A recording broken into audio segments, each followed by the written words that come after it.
Hello everyone, I am here with my new question. We have already started our new chapter, that is linear equation in two variables. Last video में मैंने आपको कुछ ratios बताए थे और 3 results बताए थे जिसके बेसिस पर हमें अपने आगे के क्वेश्चंस करना है।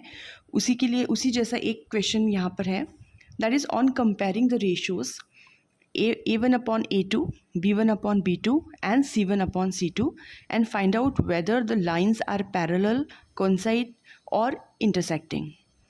कोइंसिडेंट है या इंटरसेक्टिंग है या पैरेलल है, ये तीनों इक्वेशंस हमें यहाँ बतानी है।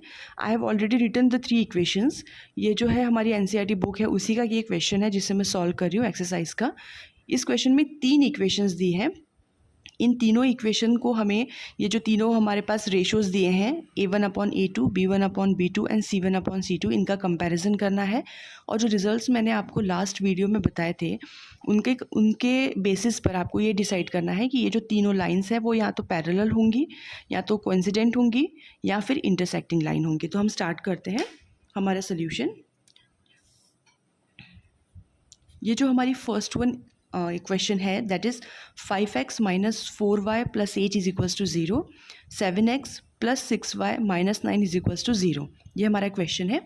यहाँ पे मैंने आपको बताया था कि ये जो हमारा फर्स्ट वन लाइन का जो कोफिशिएंट है x का, ये है हमारा a1, और ये जो सेकेंड वन लाइन का कोफिशिएंट है x का वो है हमारा a2। सो यहाँ पे हमारा a1 अपॉन a2 का जो रेशो है, here a1 is 5 and a2 is 7, so the ratio is 5 upon 7। y का जो फर्स्ट वन कोफिशिएंट है दैट इज़ b1 और सेकेंड वन लाइन का जो कोफिशिएंट है दैट इज़ b2।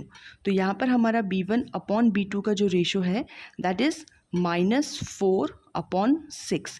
ये हमारा b1 है और ये वाला जो कांस्टेंट जो हमारा कोफिशिएंट है y का वो है हमारा b2।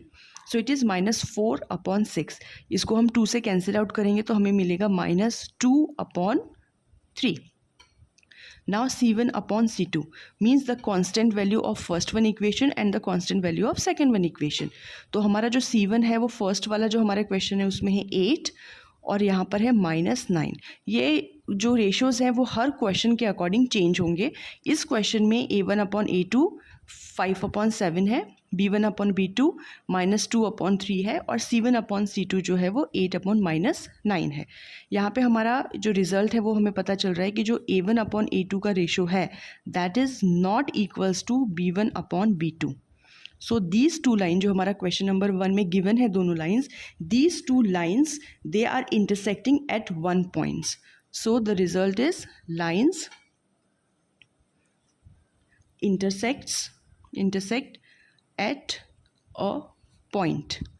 और इसलिए जो इसका सोल्यूशन होगा ये हुआ हमारा ग्राफिकल रिप्रेजेंटेशन और इसका एल्जेब्रिक इंटरप्रिटेशन है यूनिक सॉल्यूशन। इसका सिर्फ एक ही सॉल्यूशन होगा जिस पॉइंट पर वो इंटरसेक्ट करेगा। ये दोनों लाइंस जिस पॉइंट पर इंटरसेक्ट करेंगी वो हमारा यूनिक सॉल्यूशन होगा। सो ये इसका इंटरप्रिटेशन हुआ। ये हुआ हमारा A1। Now we will see the B1। हमारा जो B1 इक्वेशन है वो है 9x plus 3y plus 12 is equals to 0, 18x second one line है 18x plus 6y plus 24 is equals to 0। अब जैसे रेशो हमने फर्स्ट वाले क्वेश्चन का लिया है वैसे ही हम सेकेंड वन क्वेश्चन का लेंगे। तो यहाँ पर हमारा A1 अपॉन A2 का जो रेशो है वो है 9 upon 18। First one line coefficient of x and second one line coefficient of x, that is 9 upon 18।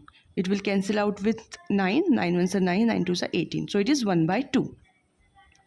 B1 upon B2 का रेशो हम देखेंगे, coefficient of y in first one equation and coefficient of y in second one equation. So it is 3 upon 6. It means 1 upon 2. आप यहाँ देख रहे हैं ये ratio भी 1 upon 2 आया है, ये रेशो भी 1 upon 2 आया है। Now C1 upon C2. C1 upon C2 constant coefficient, constant value of first one equation and constant value of second equation, C1 and C2, that is 12 upon 24. It is again 1 upon 2. You can see it is again 1 upon 2. So all the ratios are equal to each other. A1 upon A2 is equals to B1 upon B2 is equals to C1 upon C2. All the three ratios are equal. It means these lines, two given lines are coincide. ये एक दूसरे के ऊपर coincide करेंगी, same line होगी। So two lines coincides on each other. This is the graphical representation और इसका algebraic interpretation होगा infinite many solution. हर point दोनों का same है, so इसका infinite many solutions रहेंगे.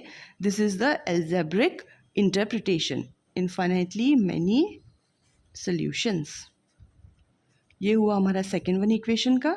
Now C, जो हमारी थर्ड वन इक्वेशन है जो मैंने यहाँ लिखी है, third C, that is 6x minus 3y plus 10 is equals to 0, and second line is 2x minus y plus 9 is equals to 0.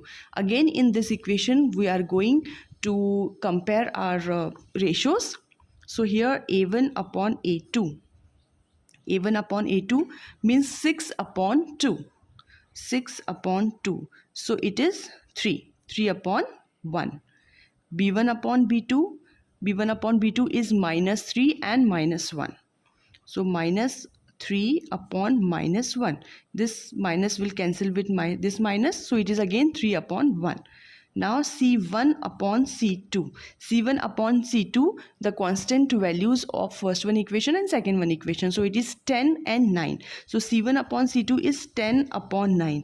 Here you can see that these two ratios are equal to each other, but C1 upon C2 ratio is different. So ये हमारी third one जो हमारी मैंने आपको जो ratio बताया था, जो प्रॉपर्टीज़ बताई थी, थर्ड वन रिजल्ट को फॉलो करता है. It means these two lines are parallel to each other and they have no solutions. So हम यहाँ पे लिख देंगे अपना, यहाँ पर here we can write it that first one a1 upon a2 is equals to b1 upon b2, but it is not equals to c1 upon c2. So these lines are parallel, lines are parallel. This is the graphical representation.